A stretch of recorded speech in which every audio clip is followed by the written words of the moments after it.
মানে এক লাল টিপে আমার লাইফ শেষ।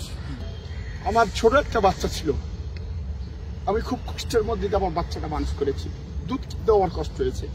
ওই দিন উনি করলো, এখন আমি যখন গালি দিছে তখন আমি সরি বলে তখন চলে আসার চেষ্টা করি, যে যখন আমি উল্টা গেছি আমি তো অপরাধ করেছি, এখন আমি উল্টা যাওয়ার পরবর্তীতেও ধাক্কাটা লাগছে। আমি যখন চলে আসতে চাচ্ছি তখন উনি আমার পোশাক ধরা অবস্থায় আমাকে টেনে ফেলে দিয়েছে। ঘটনাস্থলে আমি পড়ে নিজেকে খুব অসহায় মনে করে পরে আমি নিজে উঠে চলে গেছি, আর তাকে আমি এই বিষয়ে কোনো কিছু বলিনি। কিন্তু পরবর্তী 3 দিন পরে ইলেকট্রিক এবং প্রিন্ট মিডিয়া এবং বিশেষ করে টেলিভিশনে দেখতে পাই যে তৎকালীন লতা সমর্দার দাবি করে যে টিপ পরাগে তাকে এক মুসলিম কটূক্তি করছে। ইভেন আরেকটা জিনিস দেখবেন, বিভিন্ন সময় অনেক নিউজ করছিল যে আমি দাঁড়াইছিলাম ঘটনাস্থলে বসেছিলাম এবং আমার রেশন তোলার জন্য আমার বাজারে ব্যাগ ছিল, সেটারও মিডিয়ার, আমার তো টোটালি মিডিয়া খেয়াল, সেটাও আমার বাজারে ব্যাগকে বউ করার চেষ্টা করেছে, যেটা খুবই দুঃখজনক।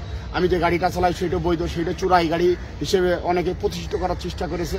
তা আসলে সেদিনের বিষয় আমার প্রতি বিগত ফ্যাসিলিটির আমলে সম্পূর্ণ বৈষম্য সৃষ্টি করা হয়েছে এবং দাড়ি টুপি থাকার কারণে যেন আমি বিশেষভাবে নিগৃহীত নির্যাতনের শিকার। এবং তৎকালীন ওই বিগত সরকারের আমল থেকেই আমি দাড়ি টুপি রাখলেই একজন নামাজ পড়তে পারে, আল্লাহর ভয়ে দাড়ি রাখতে পারে, নবীর সুন্নাত।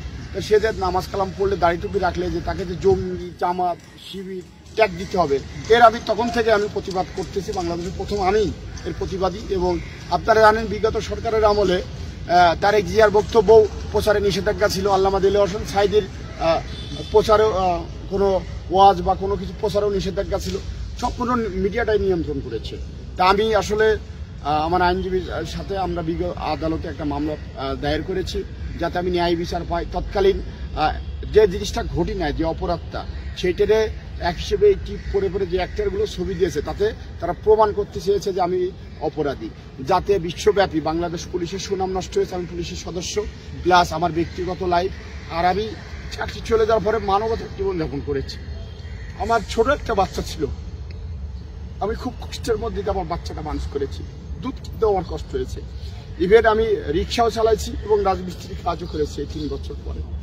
পরবর্তীতে আসলে এই বিগত সরকারের সময় তো আমি মামলা করার সুযোগ পাই নাই এবং ছাত্র এই বৈষম্য আন্দোলনের ফসলের বিধায় আমি ডাক্তার ইউনূস স্যারকে ধন্যবাদ দিতে চাই এবং ডাক্তার ইউনূস স্যারের কাছে আমার জোর দাবি যে স্যার আমি আপনার সাথে সরাসরি দেখা করে আমার কিছু কথা আছে যেগুলো আমি আপনাকে বলতে চাই এবং সেই সাথে এই ছাত্রদের প্রতি আমি কৃতজ্ঞ, আর যারা মারা গেছে তাদের প্রতি দোয়া করি আল্লাহ তাকে জান্নাতবাসী করুক।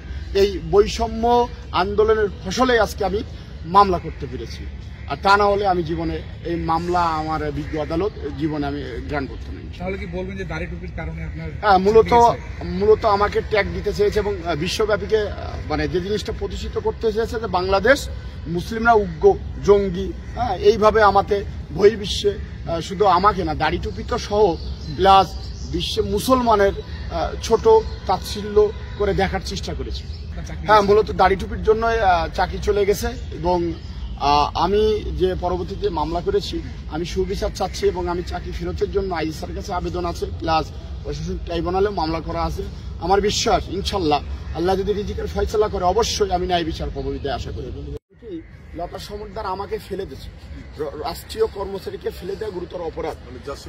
জি জি, এখন আমাকে ফেলে দিয়ে যে অপরাধ করেছে সেটাকে আড়াল করার জন্য, কারণ উনি মিডিয়াম থিয়েটারের শিক্ষক, উনি সুপরিকল্পিতভাবে এই মিডিয়া টেল এবং এই টিপ কাণ্ড মানে এক লাল টিপে আমার লাইফ শেষ, আমার জীবনটাই শেষ পথে বসে গেছে। মানে উনি দাবি করেছে যে একটা পুলিশ সদস্য আমাকে যখন ফেলে দিচ্ছে, ফেলে দেওয়ার পরবর্তীতে আমি তো উঠে চলে এসেছি, আমি তো আর কিছু বলি না। আর বিষয়টা ভাবছি যে আমি হয়তোবা সাধারণ বিষয়, এই বিষয়টা আমি আমার সিনিয়র অফিসারও জানাইনি এবং উনি শেরেবাংলা নগর থানায় অভিযোগ না, আপনারা অনেকে অভিযোগ লাগেন, অভিযোগ না, এটা জিডি করেছিল। লাল টিপের সাথে কি সামঞ্জস্য? এই জায়গায় একটা অভিযোগ করেছিল যে উক্ত কনস্টেবল গাড়িতে বসেছিল এবং আমাকে কপালের টিপ পরাই উনি কটূক্তি করেছে, গালাগালি দিয়েছে।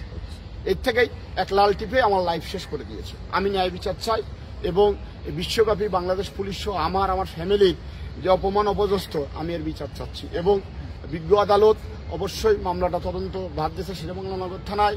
আমার বিশ্বাস ইনশাল্লাহ, কারণ আমি নিরপরাধ, প্রত্যক্ষ সাক্ষী। সে বলছে যে জায়গায় আমাকে ফেলে দিছিল সেই জায়গায় এক প্রত্যক্ষ সাক্ষী, সে আমার পরিচিত না, মাস্ক বিক্রি ছিল পথচারী। সে বলছে যে টিপ বিষয়ে কটূক্তির প্রমাণ পাওয়া যায়নি, না আমি তাকে জিরার সুযোগ পেয়েছিলাম আমি বলছিলাম যে আপনি কি ফেলে দিতে দেখছেন পুলিশকে? বলছে হ্যাঁ আমি পুলিশকে ফেলে দিতে দেখছি, টিপ বিষয় শুনিনি। 2 সদস্য বিশেষ তদন্ত কমিটি, তাতে বলছে যে টিপ বিষয়ে কটূক্তি প্রমাণ পাওয়া যায় না। তাহলে আমার অপরাধটা কোথায়? কি কারণে আমাকে চাকরি ছিল? আমার মা